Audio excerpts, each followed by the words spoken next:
मी माझ्या संपूर्ण परिवारासह कोल्हापूर दक्षिण मतदारसंघामध्ये आणि माझ्या सर्व भाजपच्या पदाधिकाऱ्यांसमवेत इथं मतदान केलेलं आहे। आजचे मतदान महाराष्ट्राला विकासाच्या दिशेने घेऊन जाण्यासाठी हे मतदान आहे। मी आपल्या चॅनलच्या माध्यमातून महाराष्ट्रातल्या तमाम नागरिकांना आवाहन करतो की आपण मोठ्या संख्येने बाहेर पडा, मोठ्या संख्येने मतदान करा आणि पुन्हा एकदा महायुतीला राज्यामध्ये सत्ता येण्यासाठी आशीर्वाद द्या ही विनंती मी करतो। महाराष्ट्रामध्ये प्रचंड उत्साह लोकांना महायुतीच्या पाठीशी येताना किंवा समर्थन मिळताना आपल्याला पाहायला मिळते। त्याचं कारण असं आहे की गेल्या 5 वर्षांमध्ये 2019 ते 2024 या कालावधीमध्ये महाराष्ट्रातल्या जनतेनं ह्या दोन्ही सरकारांचं काम पाहिलेलं आहे। पहिले 2.5 वर्ष महाविकास आघाडीचं सरकार होतं आणि नंतरचे 2.5 वर्ष आमचं महायुतीचं सरकार कार्यरत आहे। पहिल्या 2.5 वर्षांमध्ये महाराष्ट्रातल्या जनतेनं पाहिलं की एक स्थगिती सरकार प्रसिद्ध होतं, घोटाळेबाज सरकार, भ्रष्टाचारी सरकार, उद्योगपतींच्या घराखाली बॉम्ब लावणारं सरकार, जेलमध्ये असणारे मंत्री असलं सरकार आणि प्रचंड बदनामी त्यांची झालेली होती। कुठल्याही पद्धतीचे विकास ते करू शकले नाही।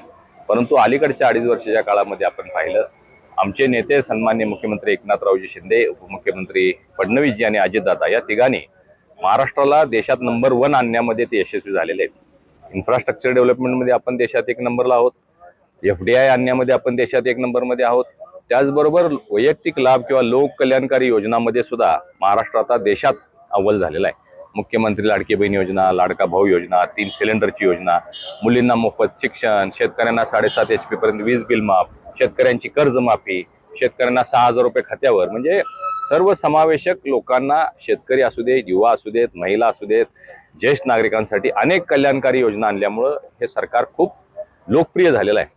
आणि त्यामुळे मला विश्वास आहे लोक वाट पाहत होते कधी 20 तारीख येते। आज मोठ्या संख्येने लोक बाहेर पडतील आणि 23 तारखेला राज्यामध्ये पुन्हा महायुती सरकार आलेलं आपल्याला पाहायला मिळेल। खरं तर काल तावडेंचा एक व्हिडिओ समोर आला, त्यानंतर महाविकास आघाडीच्या नेत्याने जोरदार टीका केली, आरोप केले, त्याकडे कसं बघता?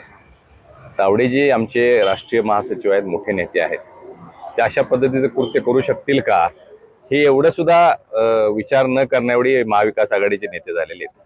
तुम्ही बघा, महाविकास आघाडीच्या नेत्यांकडे कुठलंही विजन नाही, विकासाचा अजेंडा नाही, महाराष्ट्राच्या विकासाचा रोडमॅप नाही।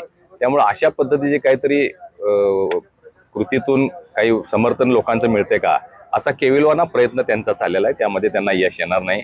तावडे साहेब असतील, तुम्ही पाहिलं असेल की नंतर त्यांनी ताबडतोब आप्पा आणि तावडे साहेब एकत्रित त्यांनी प्रेस कॉन्फरन्स घेतली आणि हा सगळा प्रकार खोटा आहे, यामध्ये काही तथ्य नाही याची महाराष्ट्राला ग्वाही दिलेली आहे। मी अनावधानाने एक वक्तव्य केलं होतं, मी दिलगिरी व्यक्त केली होती, परंतु मी महाविकास आघाडीच्या सर्वच नेत्यांनी त्याचा विपर्यास करण्याचा प्रयत्न केला। एकदा दिलगिरी व्यक्त केल्यावर त्याच्यावर पडदा पडायला पाहिजे। सतेज पाटलांनी एवढ्या मोठ्या प्रमाणात राजघराण्यावर अवमान केला, सुनेचा राजघराण्याचा अवमान केला, अश्लाघ्य आणि अश्लील शब्दात भाषेत ते बोलले, तरी त्यांनी माफी मागितली नाही। परंतु महाविकास आघाडीचे नेते माझ्या वक्तव्याचा विपर्यास करत होते आणि त्यावरून मी बोललो होतो की उद्धव साहेबांची माफी मागून मी बोललो होतो, दिलगिरी व्यक्त करून बोललो होतो। मला काय त्यांचा अवमान करायचा नव्हता, परंतु त्यांच्या वाक्याचा गैरवापर किंवा गैरअर्थ कुणी करू नये यासाठी मी एक स्टेटमेंट दिलं होतं। त्यात खरं म्हणजे माझे पालकमंत्र्यांनी तोंड घालायची गरज नव्हती, पण त्यांची वृत्ती आहे, त्यांची प्रवृत्ती आहे, ते मनोरुग्ण आहेत, त्यांना सवय आहे आपण असले काहीतरी भडक स्टेटमेंट करायचे म्हणजे आपल्याला प्रसिद्धी मिळते, हे त्यांची नेहमीचीच पद्धत आहे। पण असा तो केविलवाना प्रयत्न मी तुम्हाला सांगितलं की मतं मिळवण्यासाठी विकास न सांगता असल्या गोष्टींचा आधार घेण्याचा त्यांचा प्रयत्न आहे, त्यामध्ये त्यांना यश येणार नाही। अशाच ताज्या अपडेटसाठी महासत्ता न्यूजला सबस्क्राईब करा।